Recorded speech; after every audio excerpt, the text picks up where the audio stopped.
When you were coming up through that Manchester United Academy, that famous Manchester United Academy, what was it like to do that? And did you always think at the end of it you'd become a professional? Well, to start with, I've got to correct you, it wasn't an academy at that stage. Sorry. Research on that, good. It was just through the youth ranks then, because obviously they didn't have the same amount of teams that they've got now. I mean, how many teams they've got? It's crazy. It's crazy. From sort of 6-year-old right the way through up to the under 23s and then into the first team. And when I was there, joining from school, that was it. You came in as a youngster.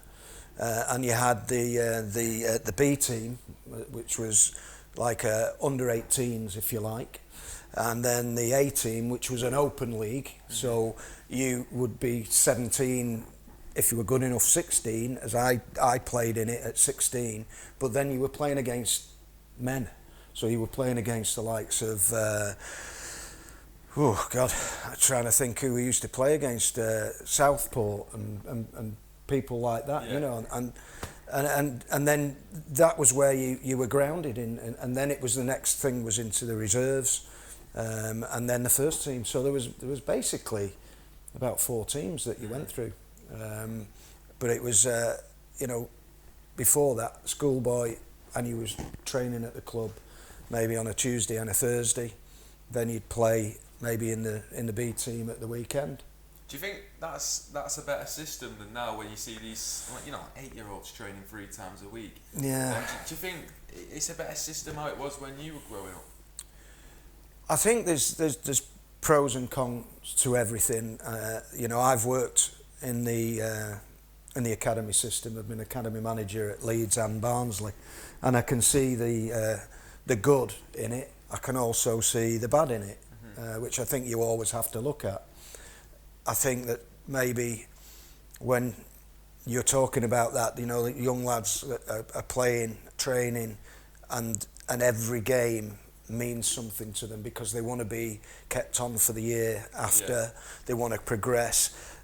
I think that is not such a great thing because they don't get to play just for the fun of it. There will be fun there, and they have fun and they enjoy what they're doing.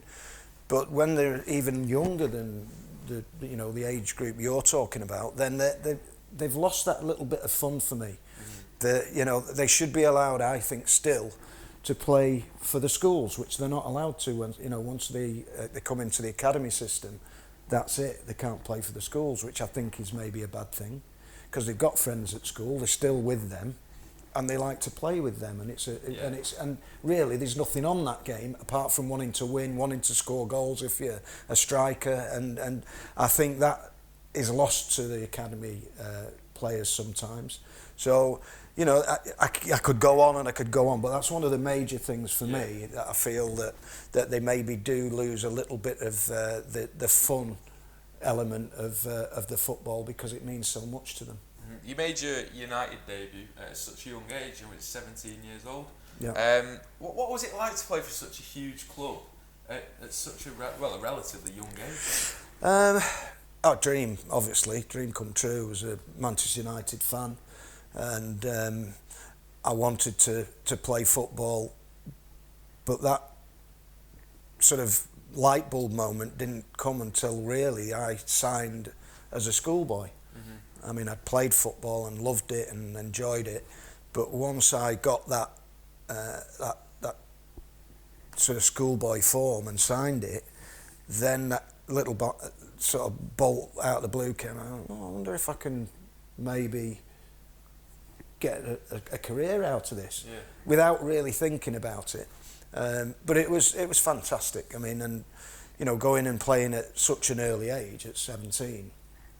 Was a great honour, and being accepted by the first team players as well was a massive honour, because I'd come through the ranks as a schoolboy, then as an apprentice, looking up to them and having to earn the right to get in the dressing room. That was one of the biggest things for me, because you used to sometimes go and take a pot of tea, or you had to go and get the boots to clean the boots, and you'd have to knock on the first team dressing room, and they'd open the door, and if you weren't welcome, they'd just go, no, and I won't tell you what they'd say, but the door had closed, and I'd go back to the kit man and say, I can't get... Martin Buchan was my pro that I had to look after at the time. Can't get his boots, they won't allow me in. You've got to go and get them. I've got to pack the skip and all. But you wanted to be in that room, and it was fantastic to get there and then be accepted by them as well. You were billed as the next best thing as well when you were at United. You know, that striker, the kid who just had these magic feet. And you actually scored hat-tricks again. I'm just magic feet. Bigging you I love it. And you know, he scored hat-tricks against Leeds and Spurs. Leeds in particular, that massive rival of Manchester United's. So your career got off to the best possible start, really, in that sense. And then you were sold for 500,000 to Brighton. Did that come as a massive shock to you? No, because I'd had talks with Aston Villa. I'd spoke to Chelsea, I went down there, and then I spoke on the phone to Arthur Cox, who was manager at Newcastle.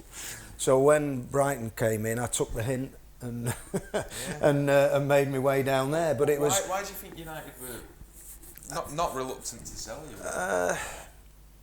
Well, the Aston Villa thing, Dave Sexton said to me, it was too big an opportunity for me not to tell you about it.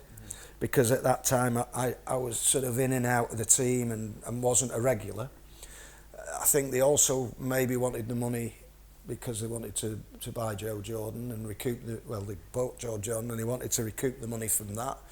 And then I think the other teams were big teams. You know, Chelsea, you know, Newcastle, massive teams. Not decrying Brighton because I eventually chose them. And that was more because I knew that I needed to go to play first team football. I knew that was the way I was going to progress and become a better player and play regularly. But also, I loved the place. I loved the manager, Alan Mullery. It was just, at the other places I went to, I just didn't get that feeling. And I was assured that I still had a future at Manchester United, whether I went or whether I stayed. So I think in the end, dawning on me about, you know, that like I say, I took the hint because I'd had a chance to speak to 3 different clubs. Thought, I think it's time for me to go. And that's obviously a big decision to make at a young age, and you went to Brighton. You know, in your standards, it was probably your least productive stint. Did you feel like something was missing at Brighton when you went down there? Just why it didn't gel for you? Was it the way the team played? No, I think what it was Brighton were, you know, in the first division as it was then. They were a small club, not you know, in the likes of say Newcastle, Chelsea, and all that. But no, I mean, the first season I was top scorer, which was great. But we struggled. We had some really good players. We really did. You know, the likes of Steve Foster, Mark Lawrenson was there, Jimmy Case came afterwards, Neil McNabb, God rest his soul, and you know, I mean, people like that were great individuals, but put us together, we were rubbish for the majority of the time. We had one good season while I was there, and I think we finished up about 10th. We were in the top 6 for virtually most of the season, and we dropped away to the end of it. But those other 3 seasons was there. We were chasing our tails and staying away out of relegation. And the year that I actually left, they got to the final of the FA Cup, but got relegated as well. Wow, crazy. Did the price tag ever play on your mind? You know, no, not at all. No. No, it didn't. No, and to be fair, it was a chain reaction. It was like a triangular deal. That I went down to Brighton. Peter Ward went to Nottingham Forest, and Gary Birtles came to Manchester United. And I still get a bit of stick about that because the United fans said, well, we got Gary Birtles and Brighton got you. Because Gary didn't have a good time. No disrespect, Gary. You know that I love you. But he didn't have a prolific time at United. Yeah. And then I went down to Brighton. I loved it. Like I say, Alan Mullery just sold the club to me. You know, very ebullient as a person, and I enjoyed my time down there. It was nearly 4 years, and you know, and I met some great players. Still got a lot of friends down there as well.